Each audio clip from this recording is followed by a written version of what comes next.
એક ચપટી ફટકડી નસીબના દરવાજા ખોલી શકે છે. જય શ્રી કૃષ્ણ. શબ્દોનો આધાર હોવો જોઈએ, ધાર નહીં.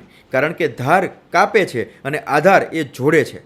તમારા શબ્દો એ તમારો બુધ છે. જ્યારે તમારો બુધ જન્મકુંડલીમાં કેતુ અથવા મંગળથી પ્રભાવિત થાય છે ત્યારે તમારા શબ્દો કટાક્ષપૂર્ણ હશે. તેઓ એક કરવત જેવા હશે જે બીજા વ્યક્તિને તેમના શબ્દોથી કાપી નાખે છે. આવા લોકો સામાજિક સર્કલ બનાવી શકતા નથી અથવા ફક્ત એમની વાણીને કારણે જ એમનું કાર્ય બરબાદ થઈ જાય છે. જેમના બુધ ઉપર ગુરુ અથવા શુક્રનો પ્રભાવ હોય છે તેમના શબ્દોમાં એક ચુંબકત્વ હોય છે જે તેમને ફક્ત બોલીને જ તેમના કાર્યો પૂર્ણ કરવામાં મદદ કરે છે. જો તમારી વાણીમાં પણ કોઈ પણ પ્રકારની ધાર હોય તો તમારા બુધને સુધારો. તમારા બુધ ઉપર કોઈ પણ ક્રૂર ગ્રહનો ગમે એટલો નબળો પ્રભાવ હોય, દરરોજ એક ચપટી ફટકડી તવા ઉપર ગરમ કરીને તમારા દાંત ઉપર ઘસો અને પછી કોગળા કરી નાખો.